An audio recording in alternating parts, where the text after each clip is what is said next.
ಸ್ಯಾಂಡಲ್ವುಡ್ನ ಟಗರು ಪುಟ್ಟಿ ಮಾನ್ವಿತಾ ಅವರು ಹಾಗೆ ಅರುಣ್ ಅವರು ವೈವಾಹಿಕ ಜೀವನ ಕಾಲಿಡ್ತಾ ಇದ್ದಾರೆ. ಸೊ ಈಗ ಎಲ್ಲರೂ ಕೂಡ ಆ ವಿಚಾರ ಗೊತ್ತಿರುವಂಥದ್ದು ಎಲ್ರಿಗೂ. ಸೊ ಈ ಬಗ್ಗೆ ಮಾತಾಡಲಿಕ್ಕೆ ನಮ್ಮ ಜೊತೆ ಸಿಕ್ಕಿದ್ದಾರೆ. ಮಾನ್ವಿತಾ, ಮೊದಲನೇದಾಗಿ congratulations and wish happy married life in advance. Arun, ನಿಮಗೂ ಕೂಡ ಥ್ಯಾಂಕ್ ಯು ಜಗಿನ್, thank you so much. Yes Manvitha, ಸಹಜವಾಗಿ ಮದುವೆ ಪ್ರತಿಯೊಬ್ಬರಿಗೂ ಒಂದು ಸ್ಪೆಷಲ್ ಮೂಮೆಂಟು. ಒಂದಿಷ್ಟು ಕನಸನ್ನ ಕಂಡಿರ್ತೀವಿ, ಮದುವೆಗಳು ಹಿಂಗಾಗಬೇಕು ಹಿಂಗೆಲ್ಲ ಅನ್ಕೊಂಡು. ಬಟ್ ನಿಮ್ಮ ಮದುವೆ ಒಂದು ಎಮೋಷನ್ ಅಂತ ಹೇಳ್ಬೋದು. ಯಾಕಂತಂದ್ರೆ ಪ್ರತಿಯೊಬ್ಬರಿಗೂ ಎಮೋಷನ್, ಬಟ್ ಅದರಲ್ಲೂ ಅಮ್ಮನ ಡೇಟ್ ಆಫ್ ಬರ್ತ್ ಇಂದ ಶುರುವಾದಂತಹ ಒಂದು ಪ್ರೇಮ್ ಕಹಾನಿ ಹೆಂಗ್ ಶುರುವಾಯಿತು, ಅರುಣ್ ಮತ್ತು ನಿಮ್ಮ ಲವ್ ಸ್ಟೋರಿ ಅನ್ನುವಂಥದ್ದು ಒಂದು ರೀತಿ ಲೈಫಲ್ಲಿ ಯಾವುದೂ ನಾನು ಪ್ರಿಡಿಕ್ಟ್ ಮಾಡಿ ಆಗೇ ಇಲ್ಲ. ಅಂದರೆ ಎಷ್ಟೋ ವಿಚಾರಗಳು, ಅಮ್ಮನ ವಿಚಾರ ಆಗಲಿ ಎಷ್ಟೋ ವಿಚಾರಗಳು ಅದು ಹಾಗೆ ಆಗೋಯ್ತು ಜೀವನದಲ್ಲಿ.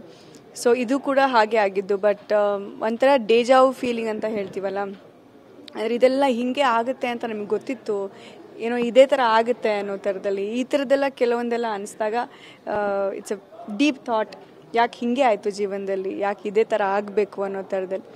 ಅದು ಎಕ್ಸ್ಪ್ಲೇನ್ ಮಾಡೋಕ್ಕಾಗಲ್ಲ ಕೆಲವೊಂದು ವಿಚಾರ. ಅಫ್ಕೋರ್ಸ್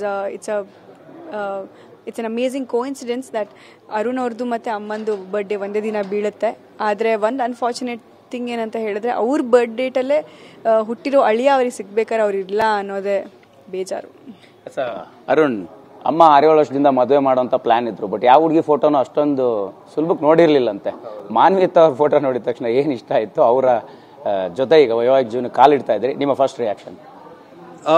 ಏನಿಲ್ಲ, ನನಗೆ ಅದೇ ಮುಂಚೆಯಿಂದನೂ ಒಂದು ಇಂಟ್ರೆಸ್ಟಿಂಗ್ ಆಗಿರಬೇಕು ಯಾವುದಾದ್ರೂ. ಎಸ್ಪೆಷಲಿ ನನಗೆ ಆರ್ಟ್ಸಲ್ಲಿ ತುಂಬ ಇಂಟ್ರೆಸ್ಟ್, ಅಂದರೆ ಮ್ಯೂಸಿಕ್ಕು ಅಥವಾ ಬುಕ್ಸ್ಗಳು ಓದೋದು, ಮೂವೀಸು, ಎಲ್ಲದರಲ್ಲೂ ಮುಂಚೆಯಿಂದನೇ ಇಂಟ್ರೆಸ್ಟ್ ಇತ್ತು. ಸೊ ಇವರು ಮೂವಿ ಫೀಲ್ಡ್ ಅಂದಾಗ ನನಗೆ ಗ್ಯಾರಂಟಿ ಇತ್ತು, ಅಂದರೆ ಎಲ್ಲ ಆರ್ಟ್ಸಲ್ಲೆಲ್ಲ ಇಂಟ್ರೆಸ್ಟ್ ಇರುತ್ತೆ ಅಂತ. ಸೊ ಓಕೆ, ಟ್ರೈ ಮಾಡೋಣ ಅಂತ ನಂಗೆ ಏನು ಯಾವುದೇ ಹೋಪ್ಸಲ್ಲಿ ನಾನು ಇದು ಮಾಡಿರಲಿಲ್ಲ. ಅವ್ರು ಒಪ್ಕೋತಾರ ಏನು ಅಂತ ನಂಗೆ ಏನೂ ಇಲ್ಲ. ಓಕೆ ನೋಡೋಣ, ಟ್ರೈ ಮಾಡೋಣ ಅಂತ ನಾನು ಓಕೆ ಅಂತ ಹೇಳಿದ್ದು. ನಾನು ಆ್ಯಕ್ಚುಲಿ ಅಮ್ಮಂಗೆ ಥ್ಯಾಂಕ್ ಯು ಹೇಳಬೇಕು. ಯಾಕಂದರೆ ಅವರು ಕಂಟಿನ್ಯೂಸ್ ಆಗಿ ಮೆಸೇಜ್ ಮಾಡಿ ನಾನು ಅಷ್ಟು ಎಫರ್ಟ್ ಹಾಕ್ತಿರ್ಲಿಲ್ಲ. ನಾನು ಒಂದು 2-3 ಸತಿ ರಿಪ್ಲೈ ಮಾಡದೇ ಇದ್ದಿದ್ರೆ ನಾವು ಬಿಡ್ತಿದ್ದೆ. ಆದರೆ ನಮ್ಮ ತಾಯಿಯವರು ಕಂಟಿನ್ಯೂಸ್ಲಿ ನಂಬರ್ ಹೆಂಗೆಂಗೋ ಯಾರ್ದಾರ್ದೋ ಕೇಳಿ, ಹೆಂಗೋ ಹುಡುಕಿ ಮಾತಾಡಿ, ಒಂದು ಅಟ್ಲೀಸ್ಟ್ ಒಂದೊಂದು 3-4 ತಿಂಗಳಾದರೂ ಅವರು ಸತತವಾಗಿ ಪ್ರಯತ್ನಿಸಿದ್ದಾರೆ. ಅದಾಗಿ ನಂಬರ್ ಸಿಕ್ಕ ಮೇಲೆ ಮುಂದೆ ಎಲ್ಲ ಮಾತಾಡಿ ಎಲ್ಲ